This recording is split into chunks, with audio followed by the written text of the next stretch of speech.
The following program is a presentation of Jez Sports.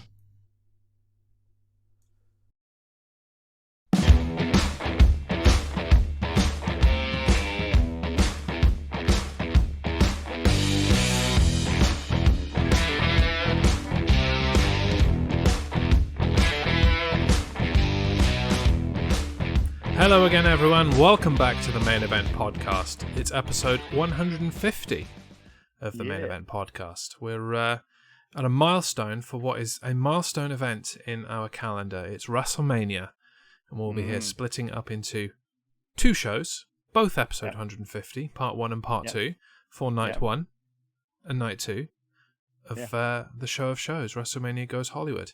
I'm Jeremy. That's Dan. He is the current reigning, defending, undisputed world prediction champion. A championship that will be decided by the end of this show as well. It's the end of the quarter of predictions. The quarter of predictions that rolled over from the last one because we tied at the end of the winter period. But we love ties. Don't I guarantee there will be a winner today. I guaranteed it during our predictions, and there will be a winner. Let me tell you. Otherwise, I'll probably rage quit everything. I'm not doing another tie. It's just not happening. Yes.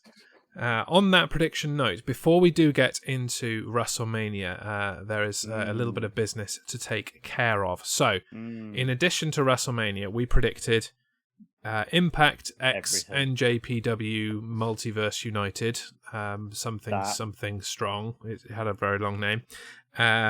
Ring of Honor Supercard of Honor. Yeah. And NXT Stand and Deliver.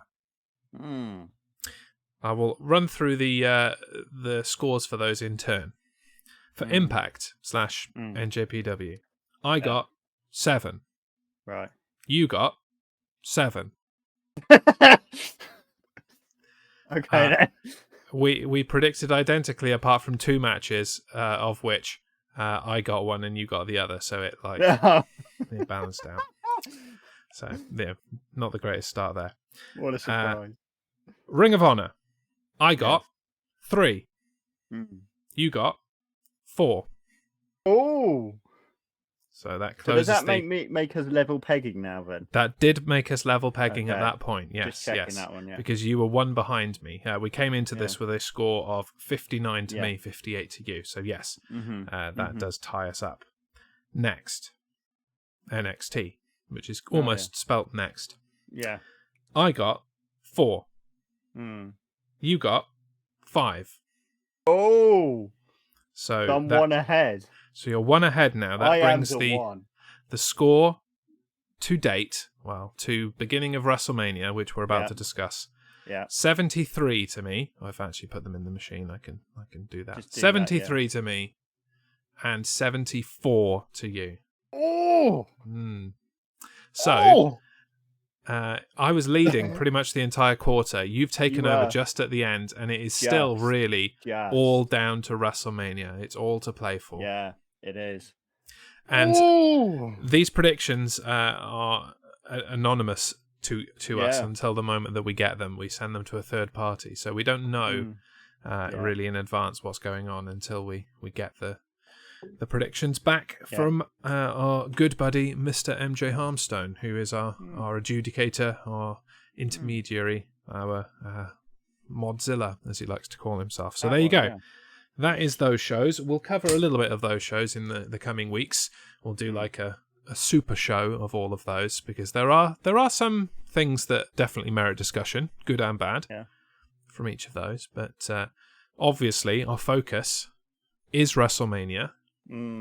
And once we get through these 2 nights as well, there will be a little side conversation that we'll need to have about something that has happened as a result of WrestleMania weekend. So and for posterity, we're recording this on Monday night after WrestleMania, but before the Raw after WrestleMania. So just to give you a timeline of where we are, in case you're watching this down the line, and we'll kick off with night 1. Shall we? Yes. So it opened with somebody that we are quite familiar with, but for very different reasons, kicking off the show singing America the Beautiful. It's Becky G. Did you recognise Becky G? Do you know who Becky G is? Becky G was the Yellow Ranger in the 2017 Power Rangers movie. Was she? She was indeed, yes. Holy crap. Yeah. So I was quite excited to see her, and she did a decent enough job. She lost it in a few places, but she was singing in front of 81,000 people or whatever the Miz said. So kudos to her. Quite enjoyed that. It was certainly better than the other dude on night 2. Yeah. Don't need to discuss him now. Yeah.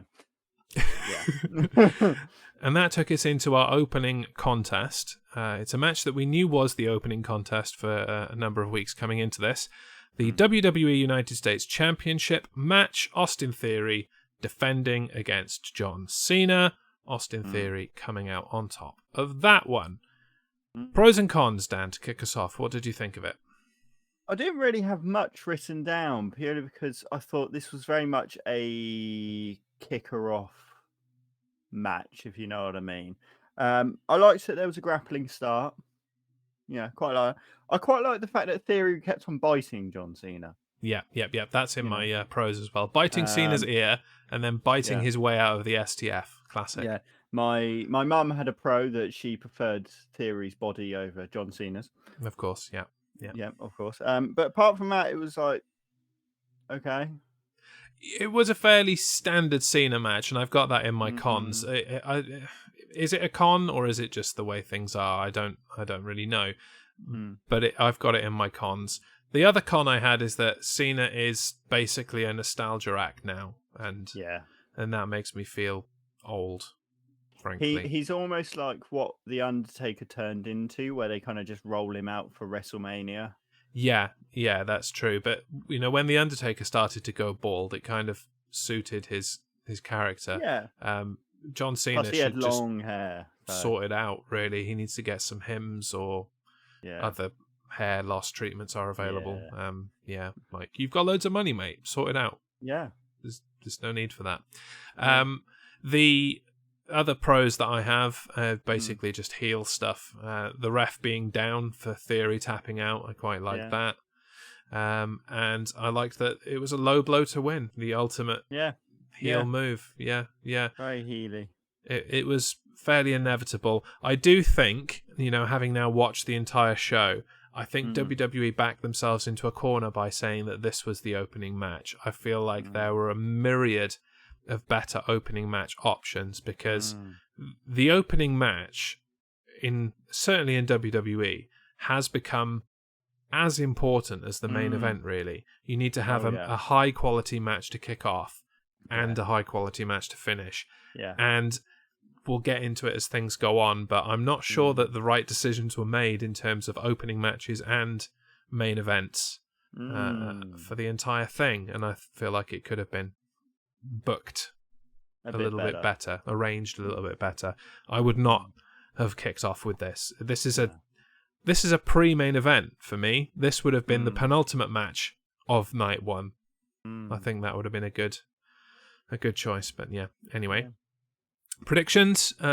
We know these ones at least because we did them live on air last week. We both went for Austin Theory, which means that to kick off WrestleMania Goes Hollywood, we are the ones. You're not doing your Jey Uso. No, I told you he upset me. Oh yeah. Yeah, he redeemed it a little bit. Wearing white. That white top was fire, and I kind of need a We the Ones t-shirt in white now. But that's another story for another match. Moving forwards, the next match was the men's WrestleMania Showcase, not a Fatal 4-Way tag team match. Braun Strowman and Ricochet facing the Street Profits, who won. I'm getting confused. Yeah. Braun Strowman and Ricochet versus the Street Profits versus Alpha Academy versus the Viking Raiders. The Street Profits coming out on top. We'll get it out of the way. That's what you predicted. It's not what I predicted. I got Braun Strowman and Ricochet. He's already rubbing it in, and I am still the ones. Thank you.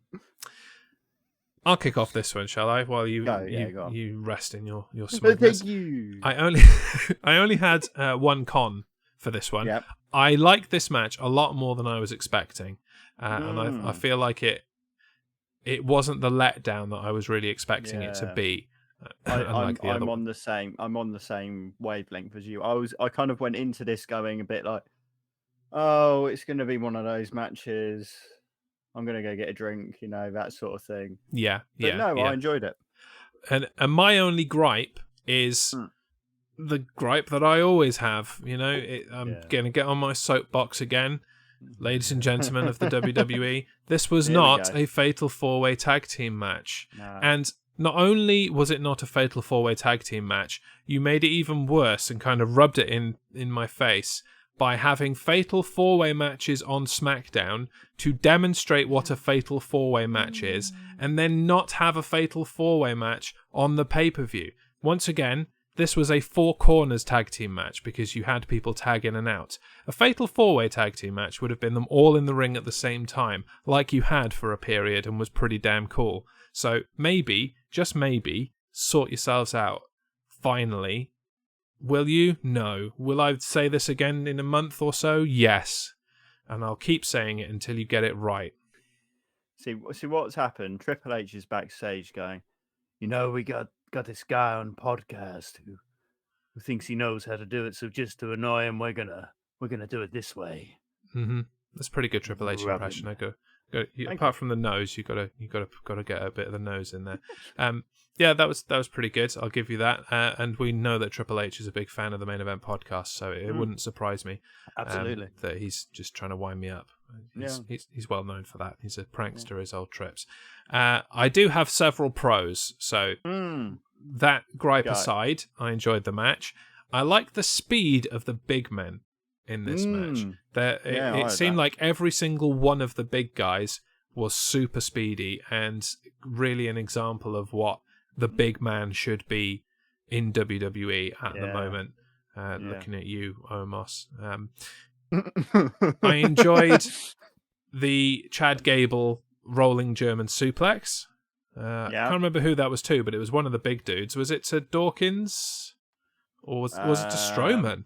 I think it was to Strowman. I've got Gable German suplex to Strowman. Yeah.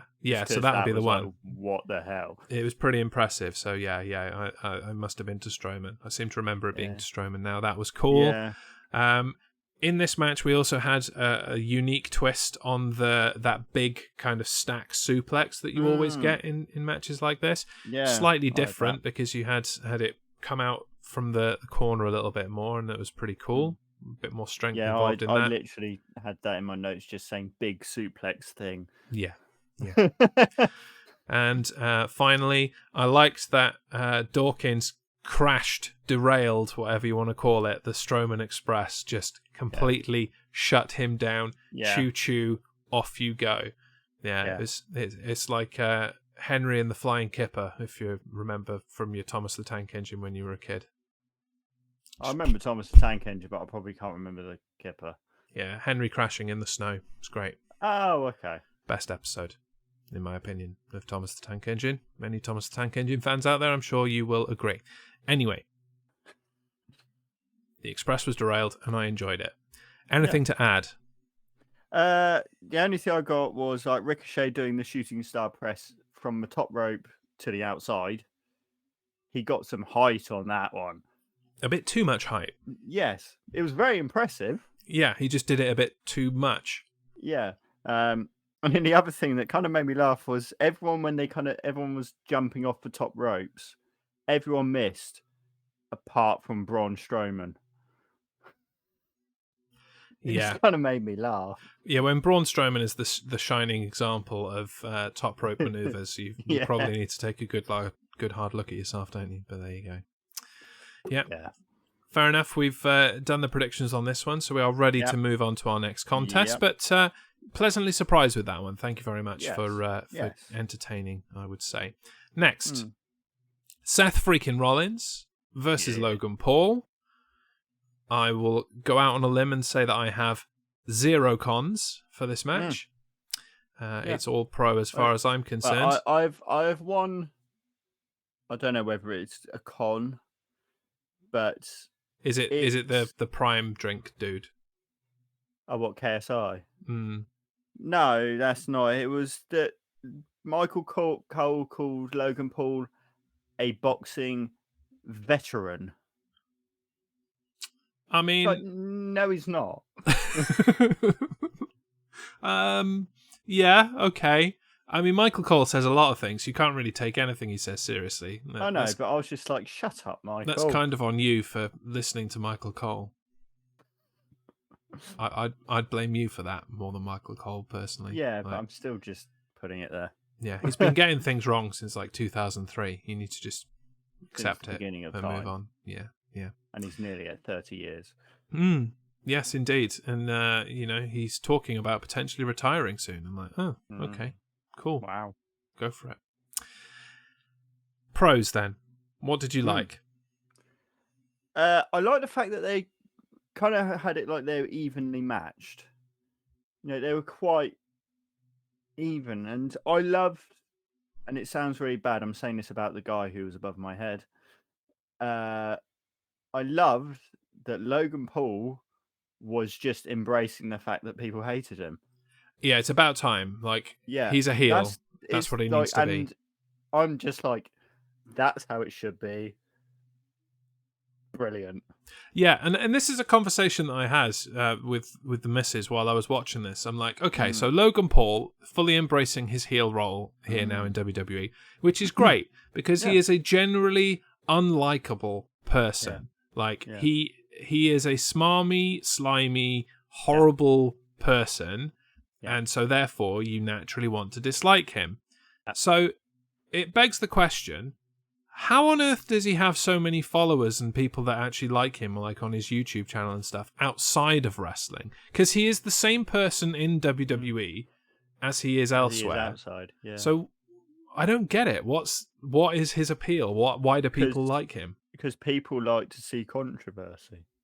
Yeah, and that's what the missus posited, is because he's a troll and people secretly like trolls. Yeah, people like to watch trolls and all that because they find it funny. Right, great. Well, at least he can wrestle and he's not your average celebrity he can, appearance. And that's what annoys me. Yeah. Okay, keep going then. What else did you like? So I just liked the whole match, generally, but things that stood out to me was when Logan Paul did that jump from the ring mat to the top rope. Oh, yeah, I've got that. That was like, Jesus Christ. Yeah, and even the moonsault that followed it. Yeah. Super athleticism. Logan Paul doing the frog splash onto KSI on the table. Just good to get rid of those guys. The coast to coast with the super kick. Brilliant. Yeah. Yeah, Triple H said it best in the press conference. Is Logan Paul has absolutely no business being as good as he is in the ring, none whatsoever. But he is, and I hate that. And it just feeds into his heel persona. Yeah, which is great. No, those three pros were also on my list. Slightly before that, I had the orchestral conductor. Was a massive pro. That was super cool. I really enjoyed that. Yeah. And Seth Rollins is HBK / Jeff Jarrett / Bret Hart homage attire. I think it was just supposed to be HBK homage, but it's also what Jarrett has worn with the straps and things, and it's pink, so you got to think hearts with that. But that was cool. Yeah. Seth Rollins looking as garish as possible, but also pulling it off and looking cool. So he pulls everything off for some reason. Yeah. I'm also, while we're on the topic of Rollins, going to give Rollins the award for the best WrestleMania Goes Hollywood commercial of the lot. Him as the Joker on the steps. I think he was the best of all of them. Yeah. The others were fine. Honourable mention to Rhea Ripley with what I assume was a Stranger Things parody. It's Stranger Things. I've never seen Stranger Things, so I have not either. No, I wouldn't know. But it looked Stranger Things, and that was fine. But Rollins and Becky knocked that one out of the park. So yeah. there you go. Predictions. We both went with Seth freaking Rollins, so that gives me a point and brings me to a 2, a thank you, and takes you to a 3. Can I just say one more thing about Logan Paul? If you don't know must. if you know this, but the second night of WrestleMania, his contract with WWE expired. Oh. Yes, and there's been no word of him like signing anymore or anything, so we might not see him again. That's really up to him, I think, because I don't think WWE are going to say, right, that's enough, thanks very much, because he's drawn, he's really drawn, like, to bring in all of the interest that he has from random people that would never watch wrestling. Yeah, so we'll probably see him again. Bit of information for you. Yes, there are a few contracts coming to an end around this time, from what I understand. There's a big one that we'll discuss on night 2, perhaps. But moving on. To some people who knows what their contract status is, because they are returning Hall of Famers, and God knows what they're doing. It's Trish Stratus, Lita, and Becky Lynch versus Damage Control, which is the team of Bayley, Dakota Kai, and Io Sky. My turn, isn't it? Right. I don't have much to say about this one, because it generally just came and went as far as I was concerned. My cons first. The entrance of Trish, Lita, and Becky. The weird Sin City-based black and white comic book thing. It was a forced theme that didn't suit them and really wasn't necessary. It wasn't needed. No, it was not good. And black and white should be reserved for 2 people or a group of people and another person. The NWO and Karrion Kross. Yes. Everyone else, colour. Can jog on. Live and Technicolor. My other con was Lita in general. She was just slow and sluggish. She was not good. No. I'd say Damage Control carried most of the match. Yes, I agree. And Trish was a darn sight better than Lita. I'll say that. Definitely better. It wasn't amazing, but she was definitely better. Yeah. And I was really scared there was going to be a wardrobe malfunction. Scared or excited? Excited. Yes, I was trying to make it a bit more. Just cut through the nonsense here, Dan. Just cut through the BS. Yeah. You were excited that there was going to be a wardrobe malfunction. Yes. Of course I am. I'm a single bachelor. Those puppies were pushed to their limit, we shall say. They were brimming. Yeah. Pros, if I can use that as a segue, the triple team Stratusfaction headstand thing from the top turnbuckle to the outside of Damage Control. That is literally my only pro. That's the only thing in this match that I enjoyed. It was a match that happened, as far as I'm concerned. And when you've got 2 Hall of Famers in a match that happens, you've got difficulties. Predictions. We both went for the team of Old and Becky Lynch, and therefore that takes me to 3 and takes you to a 4, and we'll move swiftly on, because at least the next match happened, because boy oh boy did I enjoy it. Rey Mysterio versus Dominic Mysterio. Yeah. So many pros, but it's not my turn. It's yours. Take it away. What did you think of this match? Dom wearing the Rey Mysterio mask. His ring gear, almost a homage to that Rey Mysterio purple gear with the question marks and all that sort of stuff. Yeah. Brilliant. Eddie Guerrero music. Yeah. With the Snoop Dogg. Rey Mysterio's mask. I weirdly liked it. Do you know what it was? What? It's a homage to the Great Muta. I thought it was. Yeah. I thought it was. I was looking at it with going, the like the thicker and then the like kind of scales going back. Yeah. It was kind of a half Mexican luchador mask, half Great Muta mask, which is nice to pay tribute to the man who went into the Hall of Fame alongside him. And he had a black version of it as well. Yes, for the press conference, wasn't it? Yeah. Oh, and the next day. Yeah, and the next day, yeah. Ray using the belt. Yep. I have that listed as taking Dom to the woodshed. Yeah. That's a good one. Dom going out and being disrespectful to his mum and sister. Drink. Go over the sister. Yeah, the sister got a mouthful of that. Like, it was incredible. He spit in her face, and then it was just like bloop, bloop, bloop, out of her mouth. It was so funny. Yeah. Like, don't open your mouth when someone's spitting in your face. Honestly. Yeah. Judgment Day coming out. Mm-hmm. The as we now know, it's called the New Lucha World Order. It's the Latino World Order. Yeah. Latino World Order. Same thing. They all coming out. Great stuff. I was really surprised how good and in much I enjoyed this match. Yeah. Me too. I have 2 additions to that. Yep. Like, furthering what you said about the entrances, just Dom's entrance coming in a prison van. That was incredible. I thought that was so ridiculous but so funny at the same time. I loved that. Yeah. The alley-oop into the bottom turnbuckle from Dominic to Ray, the throwing him backwards over his head thing. And just in general, Dom's ring improvement. I think he's improved so much. They've been low-key keeping it on the down low, how much they've been training. It's Ray and Dominic Mysterio. Like, literally, they've been around each other their entire life.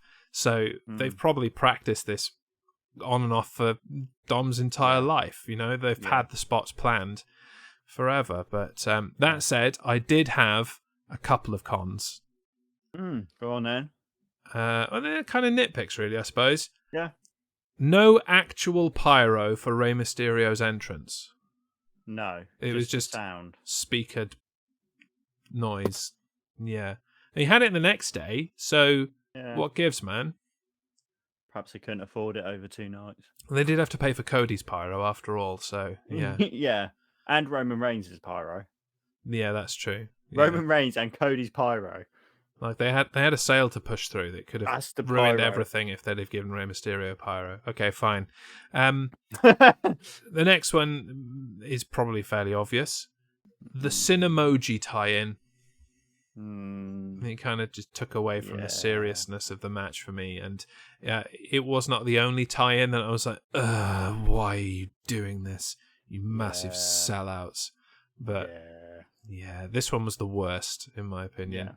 Giant cinnamon dude standing at ringside while Dominic was there in cuffs. It's like, this is... And on a similar note, Bad Bunny. Bad Bunny. Just the guy. Yeah. Great, we've got a month and a half of him coming up. Oh, great, of course, they're going to Puerto Rico. They are, which I'm excited for Puerto Rico, but I'm not excited for Bad Bunny. No. Just Bad Bunny. Yeah, at least he was, decent in the ring when he did that last year, year before. It was the first one out of COVID, wasn't it? Yeah.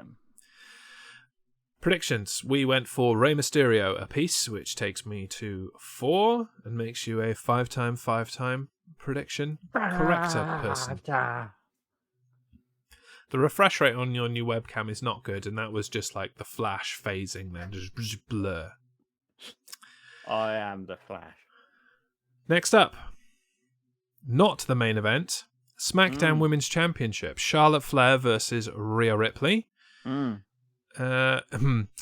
Fairly big con and nitpick in this one for me. Yeah.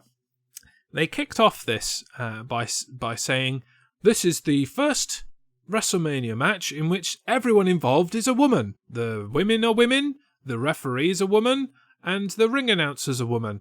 I'm like, right, great. However, you're not Michael Cole, and neither is Corey Graves, so you could have just done something there, maybe? Just have some women commentators for this match if you wanted to do that. And also, this was supposed to be the bloody main event, and it wasn't. So, good job giving respect to women there when you've pushed them out of the main event, you pair of Burks. What is this? It was just so disingenuous and fake. Like, say, look, it's all women. Like, yeah. Can I just say, you can't presume someone's gender, Jeremy. Michael Cole and Corey Graves could identify as women. This is true. However, they don't and haven't, and shut up. So I answer knew I was that. going to get a shut up. Yeah. So, yeah, this should have been the main event. Yes, it should have. And it wasn't the main event, and that was very upsetting to me because this match deserved it. These women deserved it. Rhea Ripley was the winner of the Royal Rumble. That's supposed to guarantee you a main event. Yeah. Utter nonsense. Yeah. And that's not to say that, you know, the Usos and Sami Zayn and Kevin Owens didn't deserve the main event or a prominent position. Oh, no. They did. But they did it. That's not the way it works when you win the Royal Rumble. Yeah. Into pros then. I liked Rhea Ripley's early dominance. Yes. That was cool. Yes. I liked the Riptide countered into what was a very dirty tornado DDT. Yep. That was nice. I liked seeing Charlotte German suplexed onto her face. That amused me. Yes. So much so that she kind of got a carpet burn on her nose. Yep. Funny Lol. as hell. And then the Riptide from the top rope to finish it off. Expertly delivered by Rhea Ripley to make sure everyone was safe. You know, that's a very dangerous thing to do from the top rope, and Rhea handled that brilliantly, as far as I'm concerned. Rhea, the now only person in history to hold the SmackDown, the Raw, the Women's Tag, the NXT, the NXT UK Women's Championships. And well done. You know, potentially is going to be the only one in history because there isn't much competition for that. So you've got to think about women who have been the problem there is the NXT UK Women's Championship. So the only person that could do it that's currently employed by WWE is Kaylee Ray, now known as Alba Fire. Yeah. Oh yeah. So, but she's got a lot of work to do. Being that she's literally just got the NXT UK Women's Championship under her belt so far. But she could do it. And the NXT Women's Tag now. Oh, of course. Yes. After Stand and Deliver. Yeah. That wasn't part of the list, though, was it? Because no, that wasn't around when Rhea was in NXT. Yeah. So if Alba Fire, I keep calling her Kaylee Ray, Alba Fire gets the NXT Women's and then does all the others, she'll have one better than Mammy. Yeah. Unfortunately, I don't think Alba Fire is going to do very well on the main roster, so I don't see it happening. I think Mammy is going to hold that accolade all by herself. And I'm fine with that. Yeah. So unless Toni Storm comes back to WWE, which is unlikely. Have there been any other women? There weren't many women to hold that belt. No. Because, you know, Alba Fire had it forever. I need to find this out now. Fair enough. Before you do, any other things to add about this SmackDown Women's Championship match? No, you've basically summed it up. Cool. In that case, I will take the position as a five-time correctly predicting dude. For taking Rhea Ripley, and you also took Rhea Ripley, so I guess you'll get a point too, and we'll take you to 6. Yeah. As you look that up, I will take us into the next segment, an impromptu match, The Miz versus Pat McAfee. Only thing I didn't like about this, really, I liked the moment, and I liked everything involved in it, especially George Kittle of the San Francisco 49ers. I enjoyed him. Yeah. But this is time that really could have been used for a myriad of other people and things. So I've just discovered there was only 4 NXT Women's Champions. Okay, so it's Toni Storm, Rhea Ripley, Kaylee Ray, and Meiko Satomura. Yes. Boom. And then it was unified. Yeah. So that, Are you impressed that I named them? Or name them all. It's a long list. I don't know how I kept it in my head. Yeah. Anyway, where were we? Miz and Pat McAfee. Yeah, what did you think of that? Meh. I liked the swanton off the top turnbuckle, and I like Pat McAfee. Like, yeah, as much as he's too buddy with Aaron Rodgers for my liking, I do like Pat McAfee.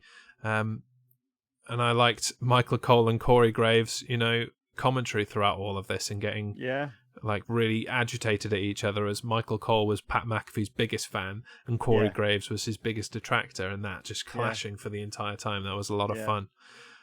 This was a match that happened, and did it need to? Probably not. Were they always going to do it? Yes, of course they were. And that took us to the main event. The undisputed WWE Tag Team Championships. The Usos, Jimmy and Jay, taking on Kevin Owens and Sami Zayn. Over to you. You can start pros or start cons. Well, Jay facing Sami to start.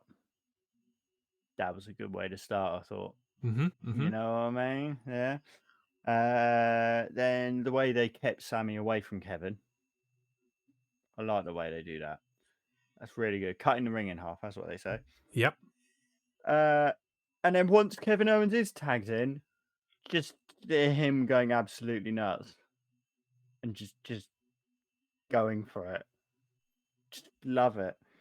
The brainbuster on the apron. Yep. Really good. Owens going through a table. Yeah. Why not? Yeah.